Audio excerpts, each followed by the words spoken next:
Hello and welcome to Jennifer Claire Astrology. I'm Jennifer Claire, and in this video, you're going to learn what it means to have the South Node in Sagittarius. Before I begin, I want to emphasize that each person's birth chart is unique. So even if you have the same South Node sign as someone else, you will likely have it in a different house with different aspects being made to it. And this is because everything in your chart is specific to your birth date, time, and location. Thus, this description is just one small piece of your entire South Node story. To know the full story, you'll want to analyze your whole birth chart, and this is a service I offer in my personalized readings. Moving on to your South Node in Sagittarius. The first thing to know about Sagittarius is that it's the ninth sign of the zodiac, and it embodies the element of fire. As a symbol, Sagittarius is a centaur, half man and half horse. As an archetype, Sagittarius has been called the gypsy, the philosopher, and the scholar. If you came in with a South Node in Sagittarius, you've logged many hours on the open road. You sailed to distant lands in search of new beginnings. You chose adventure over stability, knowledge over predictability, and growth over the preservation of worn out traditions. Your heart was set on discovering the meaning of life and the purpose for your existence. Having certainty and finding something you could stand for was essential for you. Thus, it was likely that in a past life, you sacrificed a committed relationship in exchange for freedom and adventure. You sabotaged good opportunities to follow your passion and keep your independence. Yet, after searching far and wide, you may not have found what you were looking for, and you may have burned some bridges you came to regret later.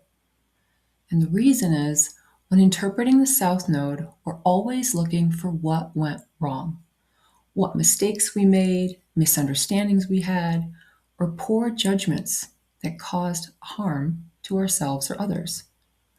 In this life, the way forward is to evaluate all our choices before leaping into the unknown. It's about giving ourselves more time to weigh the pros and the cons and considering the long-term consequences of our actions. The primary message for a South Node in Sagittarius person is you've already discovered your truth, so you don't need to keep searching for it.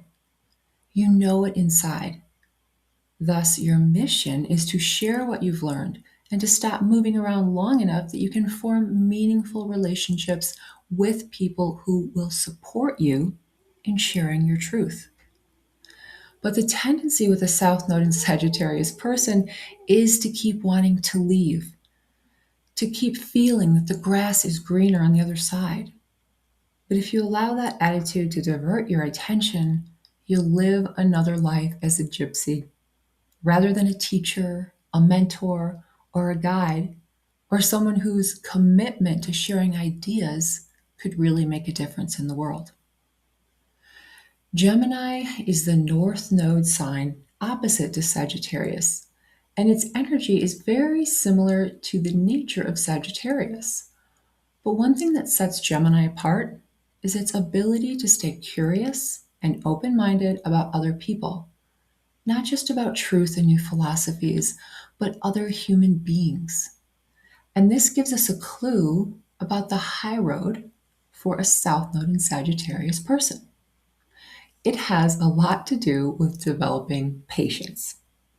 Patience to listen to others long enough to hear their perspectives and value their opinions. In this life, it's not about changing someone else's mind. It's about allowing your own mind to be changed. So good advice for a Sagittarius South Node is that you don't have to know all the answers to be effective in relating to others.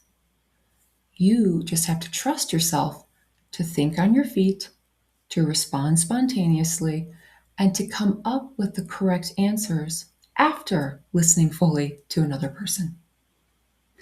The evolutionary goal for a South Node in Sagittarius is to learn to trust the wisdom you already carry within, and to slow down long enough to become fully present and to connect with sincerity and genuine curiosity.